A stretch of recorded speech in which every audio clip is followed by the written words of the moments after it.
So we have a question about temperatures and variations of temperature. Dan asked, what is an acceptable variation in temperature throughout a pile? And I'll just add, or windrow. Do either of you want to take that first? Well, I'll start by saying that in my home compost pile, I have a 20 to 30 degree variation, sometimes just from corner to corner in my pile. And I know that that means that I didn't blend my materials enough. So that's my troubleshooting. When I have inconsistencies in temperatures, I'm only concerned if they're not reaching 131, which is our PFRP for pathogen kill.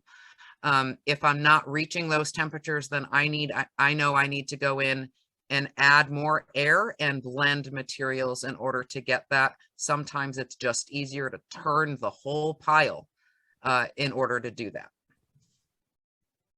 Athena? That's exactly right. So, and with the windrow, it's your temperatures will vary, but if your interior is cold, like under 40 or under 60 or 70 even, that's an indication that you're not getting that mix, just like Kat said. So you'll really want to make sure that before you add your materials to your windrow, or when you do it at one end of your windrow, Dan, that you really mix that material up at the end, get a homogeneous mix, and then start your windrow from that and do the same thing. If you need to turn, if you don't have your temperatures high enough, you'll need to turn it when it gets below 140 and try to make sure it's uniform. Yeah, and I'm just going to fold in a question that we got from registration into this conversation because it was about that. Someone said that that even with a tumbler, their compost takes sometimes years to cook, it seems, and they've tried adding water and doing the right carbon to nitrogen ratio, but it just doesn't get hot. And part of why I wanted to highlight this and bring this back into the conversation is this is where that thing that Kat talked about at the very beginning comes into play: volume or mass. And so the person who put this question into who's actually not here, but I still think it's a worthwhile question to answer.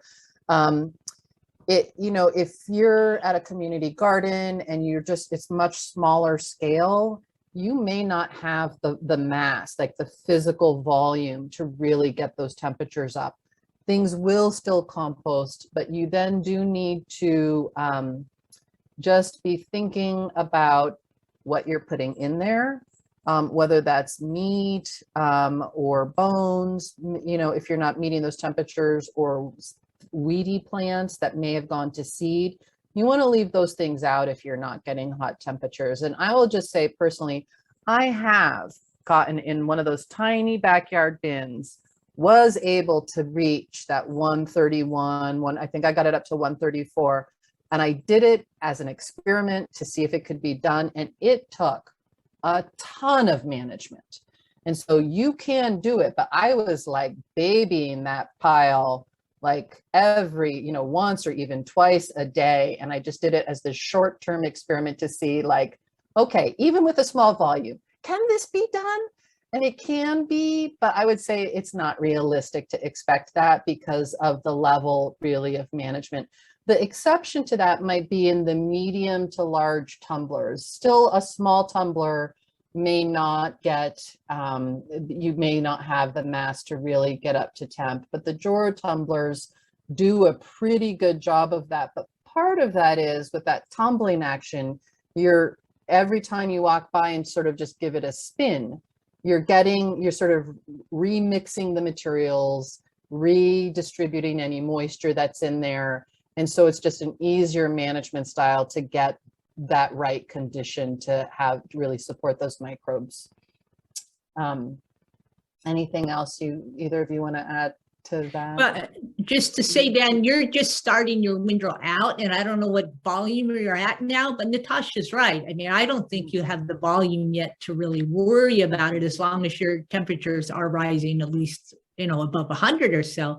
But once you get rocking and rolling with your CSA collection and adding more volume of leaves, if you do have that issue, that's when you should start worrying, but I wouldn't worry now. Mm-hmm. I just wanted to ask, oh, it looks like Dan, you had something to say. Go ahead, and then I'll say something. Oh, I was just going to say thanks. Oh, great. Good. I'm just realizing, so I don't have a ton of experience with the Jora. I'm really looking forward to learning from Athena, who has a lot of experience. And we've talked about recipe and volume, and generally it's a 3-to-1. You want 3 parts carbon to 1 parts food scraps as a general rule. But when it comes to some of these container systems, your recipe actually changes. And Athena, I wondered if you wanted to talk about that a little bit. Well, and your recipe changes more depending on what carbon you use. And we suggest using wood shavings for the Jora and even in some bins, just because it covers the food scraps. We're talking about food scrap composting now, and it takes up less volume. So the more food scraps you enter into your Jora and or your bin systems, you cover those with wood shavings to save that volume so you can get more food scraps in there. So that's why, and again, Natasha went over the carbon recipes and the carbon to nitrogen ratio of various carbon sources. And wood shavings are skyrocketing with the carbon. So you've got 500-to-1 with wood shavings. So that's why for a Jora, if you're using wood shavings, you only need like 2-to-1 usually for your carbon to nitrogen ratio in the Jora.